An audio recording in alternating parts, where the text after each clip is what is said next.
नमस्कार विद्यार्थी मित्रांनो, इयत्ता 10वी गणित भाग 1 मधील प्रकरण नंबर 2 वर्ग समीकरणे आणि या वर्ग समीकरणे प्रकरणामधील सराव संच 2.3 मधील एक उदाहरण आज आपण पाहणार आहोत। हे उदाहरण थोडंसं कठीण आहे पहा, आणि हे उदाहरण जे आहे ते बोर्डाच्या परीक्षेला 3 किंवा 4 मार्काला विचारतात। उदाहरण काय दिलंय पहा, x वर्ग अधिक 2x वजा 5 बरोबर 0 हे वर्ग समीकरण पूर्ण वर्ग पद्धतीने सोडवा।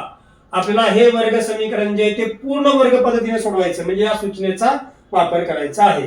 वर्ग समीकरण सोडवण्याच्या 3 पद्धती आहेत, अवयव पद्धती, पूर्ण वर्ग पद्धती, सूत्राचा वापर करून।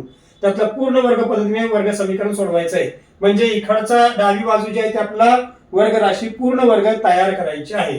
त्याच्यासाठी पहिली जी 2 पद आहेत पहा, त्याच्यासाठी आपण इथे लिहायचंय की x वर्ग अधिक 2x ची तुलना x वर्ग अधिक 2xy शी करू, याच्याशी करायची। मग आता x वर्गला x वर्ग गेलं, राहिलं काय बघा 2x बरोबर तिकडचं राहिलं 2xy।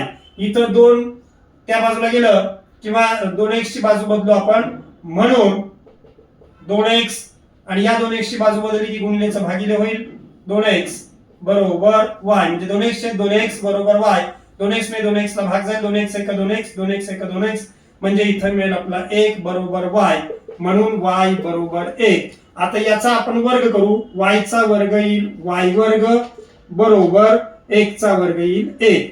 आता हे जे आहे हे आपल्या इथं पूर्ण राशीमध्ये मिळवायचं आहे।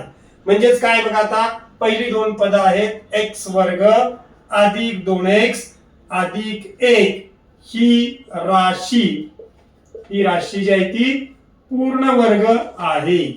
ही राशी काय पूर्ण वर्ग आहे, म्हणजेच आपल्याला या ठिकाणी याच्यामध्ये हे मिळवायचं आणि तेच वजा करायचं, म्हणजे आपल्याला काहीच मिळवायचं नाही, जे मिळवतो तेच आपण वजा करतोय।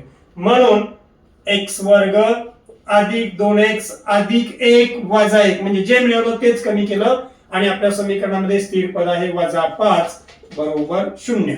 आता ही पहिली जी 3 पद आहेत ती 3 पद जी आहेत ती पूर्ण वर्ग राशी आहे। पूर्ण वर्ग राशी आहे म्हणजेच कुठल्या तरी 2 पदांच्या बेरजेचा वर्ग आहे। तर कुठल्या 2 पदांच्या बेरजेचा वर्ग आहे पहा, x वर्गाचं वर्गमूळ x मधलं चिन्ह अधिक तिसरं पद 1 आहे, 1 चं वर्गमूळ 1 त्याचा वर्ग, म्हणजे x अधिक 1 कंसाचा वर्ग वजा 1 आणि 1 ची बेरीज होईल 6 बरोबर 0। वजा वजांची बेरीज होईल या ठिकाणी वजा 6।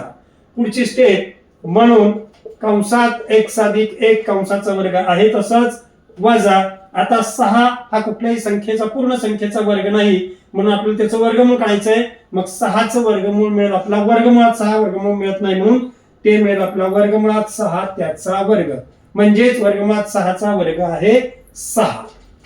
आता आपल्याला इथं एका वर्ग राशीच्या विस्ताराचा वापर करायचा, ते कुठल्या बघा, तर a वर्ग वजा b वर्ग याचा विस्तार आहे a अधिक b एका कंसात, दुसऱ्या कंसात a वजा b, म्हणजे 2 पदांचा वर्ग आहे त्याची वजाबाकी, 2 पदांच्या वर्गांची वजाबाकी असेल त्यावेळेस आपल्याला दोघांचाही वर्गमूळ काढायचा, एकात अधिक चिन्ह दुसऱ्यात वजा चिन्ह।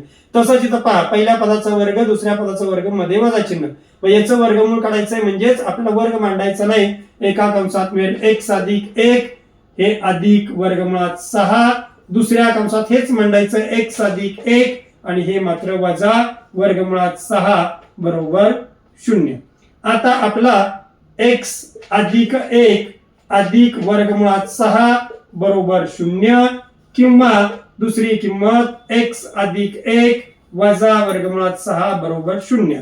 आणि मग आपला या चल पद आहे x आहे तसंच डाव्या बाजूला बरोबर उरलेली पद आपण दुसऱ्या बाजूला नेऊ, अधिक 1 त्या बाजूला गेलं की वजा 1 होईल, अधिक वर्गमुळात 6 तिकडे गेलं की वजा वर्गमुळात 6 मिळेल, किंवा x बरोबर इथे अधिक 1 त्या बाजूला गेलं की वजा 1 होईल, वजा वर्गमुळात 6 त्या बाजूला गेलं की अधिक वर्गमुळात 6 मिळेल। आता वजा 1 वजा वर्गमुळात 6 यांची बेरीज वजाबाकी होत नाही, वजा 1 अधिक वर्गमुळात 6 यांची बेरीज वजाबाकी होत नाही, म्हणजेच आपल्याला या वर्ग समीकरणाची 2 मुळे मिळाले। म्हणून इथे लिहायचंय की वर्ग समीकरणाची